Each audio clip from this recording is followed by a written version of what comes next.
Hello दोस्तों, स्वागत है आपका अपने इस ऑनलाइन प्लेटफॉर्म राजा एग्ज़ाम ऐप पर।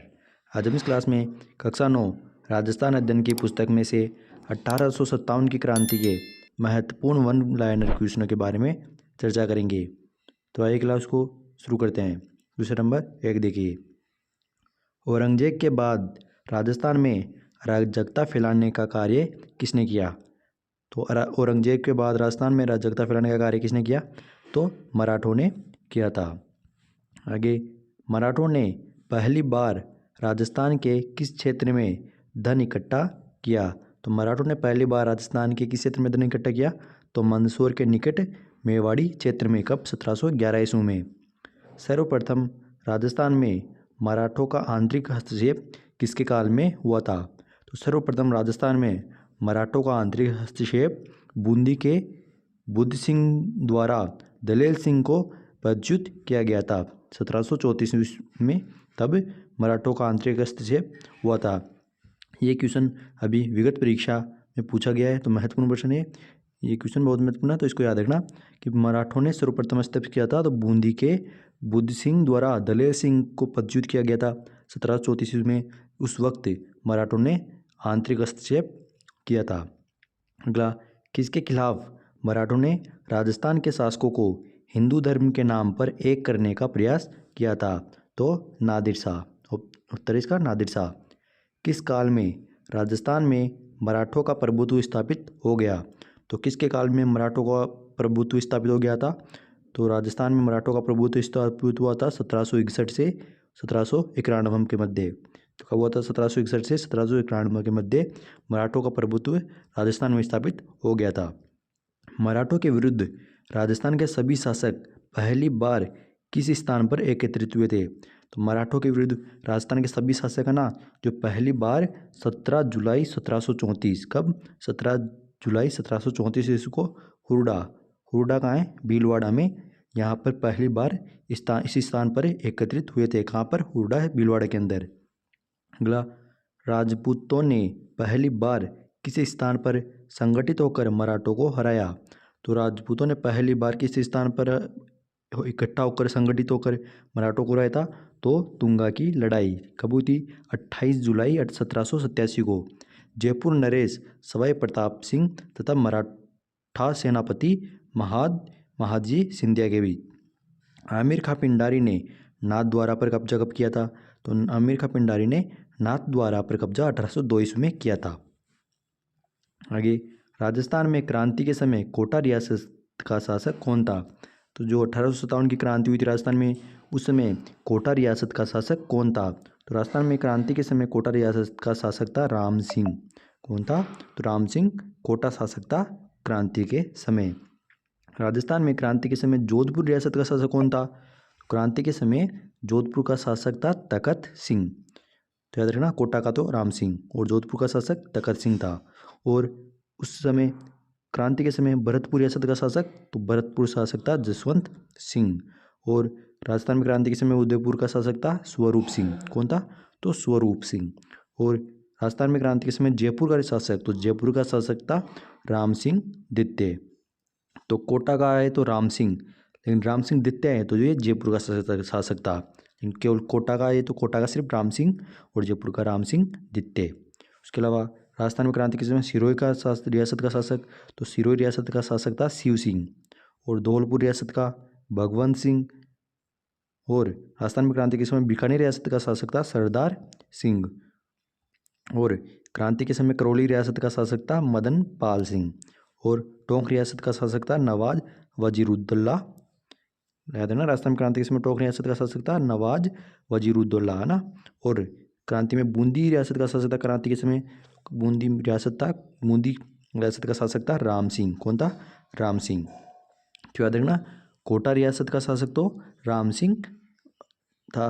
और जोधपुर का तखत सिंह, भरतपुर का जसवंत सिंह, उदयपुर का स्वरूप सिंह, जयपुर का राम सिंह द्वितीय, सिरोही का शिव सिंह, धौलपुर का भगवंत सिंह, बीकानेर का सरदार सिंह, करौली का मदनपाल सिंह और टोंक का नवाज वजीरुद्दौला, बूंदी का राम सिंह। तो इस तरह आप इनको 2-3 बार पढ़िएगा तो आपको याद हो जाएंगे। उसके बाद अलवर रियासत, तो बूंदी के तो थे राम सिंह है ना। उसके अलावा टोंक बूंदी उस समय कोटा बूंदी, तो उस समय उस कोटा बूंदी के शासक थे राम सिंह। राजस्थान में क्रांति के समय अलवर रियासत के शासक कौन थे फिर, तो अलवर के थे विनय सिंह। और जैसलमेर रियासत के रणजीत सिंह थे। राजस्थान में क्रांति के समय जैसलमेर रियासत के शासक कौन थे, तो रणजीत सिंह। और राजस्थान में क्रांति के समय झालावाड़ रियासत के शासक कौन थे, तो झालावाड़ रियासत के शासक थे पृथ्वी सिंह थे। कौन थे, पृथ्वी सिंह। और प्रतापगढ़ रियासत के शासक कौन थे क्रांति के समय, तो प्रतापगढ़ रियासत के शासक थे दलपत सिंह। आपको इन्हीं सभी से मतलब जो भी रियासत थी उनके शासकों के बारे में 1857 की क्रांति में से सीधे प्रश्न पूछे जा सकते हैं, किसी न किसी एग्जाम में जरूर पूछे जाएंगे ये, क्योंकि ये बहुत महत्वपूर्ण है। तो सभी रियासतों के ये शासक आपको याद रखना है, लैंड वाइज याद रखना बहुत महत्वपूर्ण है, सीधे सीधे एग्जाम में पूछ जाते हैं। राजस्थान में क्रांति के समय बांसवाड़ा रियासत का शासक कौन था, तो बांसवाड़ा रियासत का शासक था लक्ष्मण सिंह। और राजस्थान में क्रांति के समय डूंगरपुर रियासत का शासक कौन था, तो उदय सिंह था। कौन था, उदय सिंह ही था। और अंग्रेजों द्वारा सबसे अंत में संधि किस रियासत के साथ की गई थी, ये महत्वपूर्ण थोड़ा प्रश्न है, इसको भी याद रखना कि अंग्रेजों के द्वारा सबसे अंत में संधि किस रियासत के साथ की गई थी, तो अंग्रेजों के द्वारा सबसे अंत में संधि की थी सिरोही ने। किसने की थी, तो सिरोही ने की थी। और अगला 19वीं सदी के प्रारंभ तक राजस्थान में कितनी रियासतें थी, तो 19वीं सदी के प्रारंभ तक राजस्थान में 20 कितनी 20 थी। उन 20 रियासतों में से 17 राजपूत थी, 2 जाट थी और 1 मुस्लिम रियासत थी। याद रखना 19वीं सदी के प्रारंभ तक राजस्थान में टोटल 20 थी। कितनी रियासत थी, तो 20 रियासतें थी उस समय। और उस 20 रियासतों में से 17 तो राजपूत थी, 2 जाट थी और 1 मुस्लिम थी। और एक मात्र मुस्लिम रियासत कौन सी थी, तो एकमात्र मुस्लिम रियासत थी टोंक। उसके अलावा 17 राजपूत और 2 जाट रियासतें थी। अगला, अंग्रेजों द्वारा जयपुर की राजमाता बटियानी को अधिकारच्युत करने पर जनता द्वारा किसकी हत्या कर दी गई थी, तो कप्तान ब्लैक की हत्या की थी। याद रखना, राजमाता बटियानी को अधिकारच्युत करने पर जनता द्वारा कप्तान ब्लैक की हत्या कर दी गई थी। अगला, राजस्थान में क्रांति के समय कोटा का ब्रिटिश पॉलिटिकल एजेंट कौन था, तो राजस्थान में क्रांति के समय कोटा का British political agent major Burton था। तो ये 6-7 पॉलिटिकल एजेंट है, तो उनको आप याद रखना, ये भी बहुत महत्वपूर्ण है। तो कोटा का ब्रिटिश पॉलिटिकल एजेंट था मेजर बर्टन। और राजस्थान में क्रांति के समय जोधपुर का ब्रिटिश पॉलिटिकल एजेंट था मैक मेसन। कौन था, मैक मेसन। और क्रांति के समय भरतपुर का ब्रिटिश पॉलिटिकल एजेंट था। कौन था, तो भरतपुर का ब्रिटिश पॉलिटिकल एजेंट था मॉरिसन। कौन था, मॉरिसन। ये भरतपुर का पॉलिटिकल एजेंट था। और जयपुर का था ईडन। कौन था जयपुर का, ईडन। तो याद रखना, जयपुर का था ईडन। और उदयपुर का ब्रिटिश पॉलिटिकल एजेंट, तो उदयपुर का था, तो याद रखना उदयपुर का कौन था, तो उदयपुर का था सारूस। कौन था, सारूस था उदयपुर का। और सिरोही का ब्रिटिश पॉलिटिकल एजेंट, तो सिरोही का था जेडी हॉल। तो इन 6 पॉलिटिकल एजेंट को आप सीधे सीधे याद रखना, बहुत महत्वपूर्ण है, हर एग्जाम में इनमें से क्वेश्चन पूछा जाता है अधिकतर। तो एक बार फिर से देख लेना कि कोटा का, तो कोटा का था मेजर बर्टन। कोटा का political agent major Burton. Jodhpur का मैकमेसन, जोधपुर का मैकमेसन। भरतपुर का मॉरिसन, भरतपुर का मॉरिसन। जयपुर का ईडन था। कौन था, जयपुर का ईडन। और उदयपुर का सारूस, तो याद रखना जयपुर का सारूस। और सिरोही का था जेडी हॉल।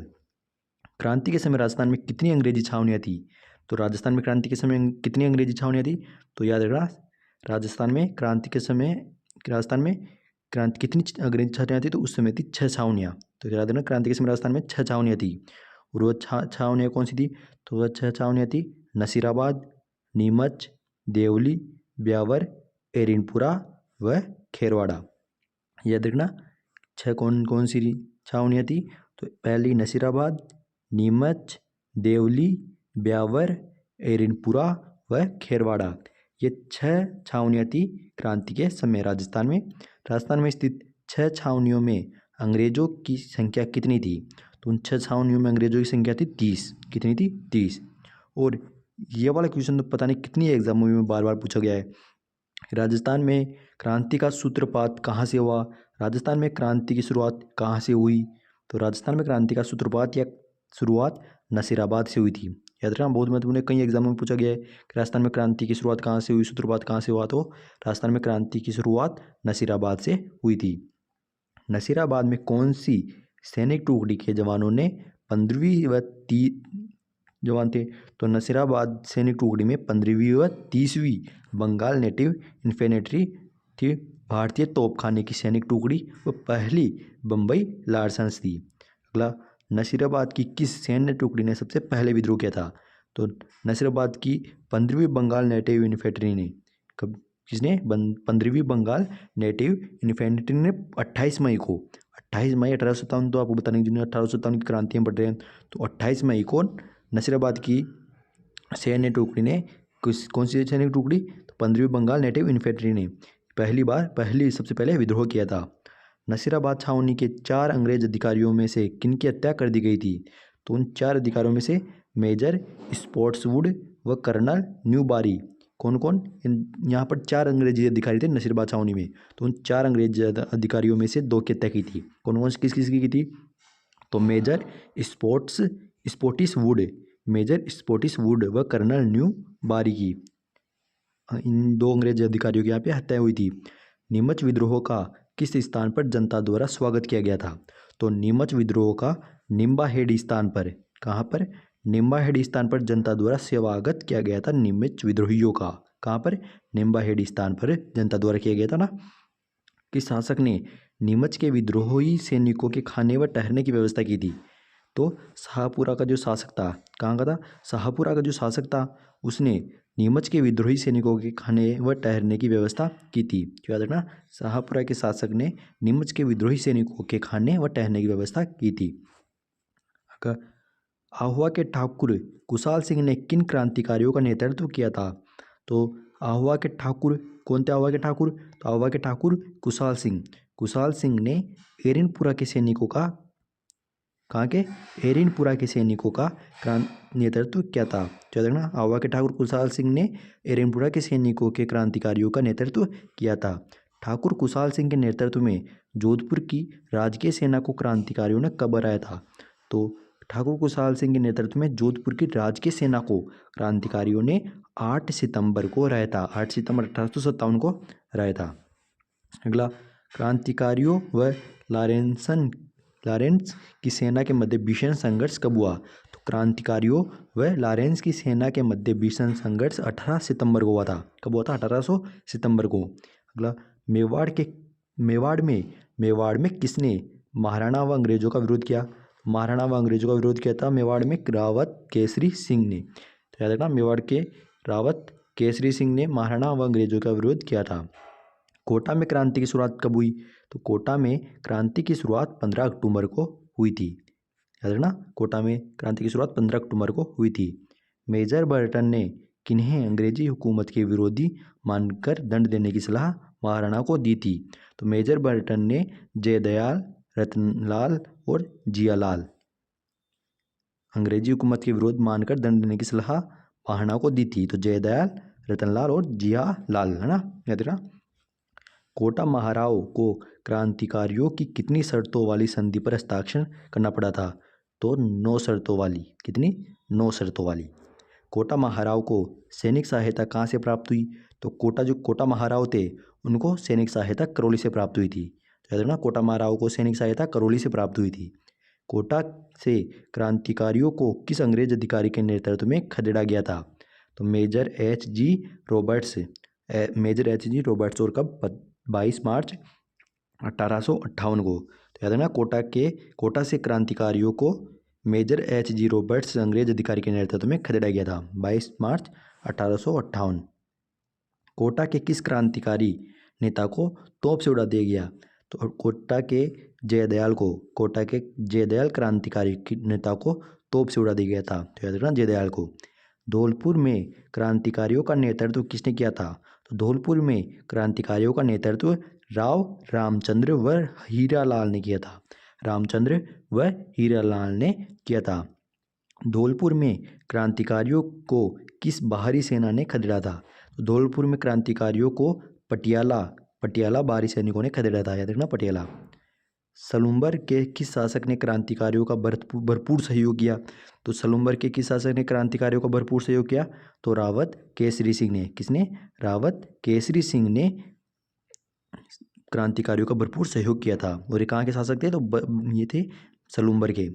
कोटारिया कोटारिया के किस शासक ने क्रांतिकारियों का भरपूर सहयोग किया?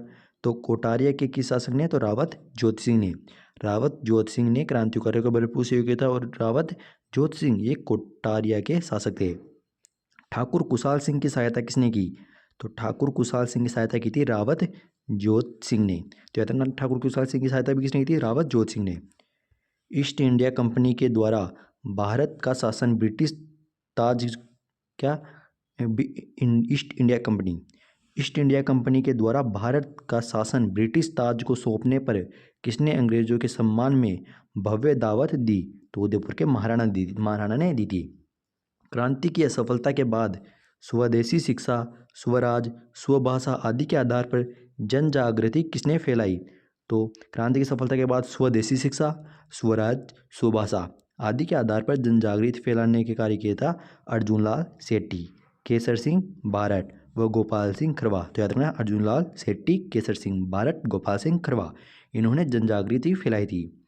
तो आज की क्लास यही समाप्त होती है। आगे की चर्चा अगली क्लास में करेंगे। अगली क्लास में हम राजस्थान के क्रांतिकारियों के बारे में चर्चा करेंगे। और ये बुक है कक्षा 9 की राजस्थान अध्ययन, है ना। तो ये सभी क्वेश्चन बहुत महत्वपूर्ण है, क्योंकि इन पुस्तकों में से अधिकतर क्वेश्चन राजस्थान की कंपटीशन एग्जाम में पूछे जाते हैं। तो अगर आपने अभी तक हमारे यूट्यूब चैनल राज्य एग्जाम हमको सब्सक्राइब नहीं किया है तो सब्सक्राइब कर लेना, वीडियो को लाइक कर देना और कमेंट करके बताना आपको क्लास कैसी लगी। आगे की चर्चा अगली क्लास में करेंगे। तब तक के लिए धन्यवाद।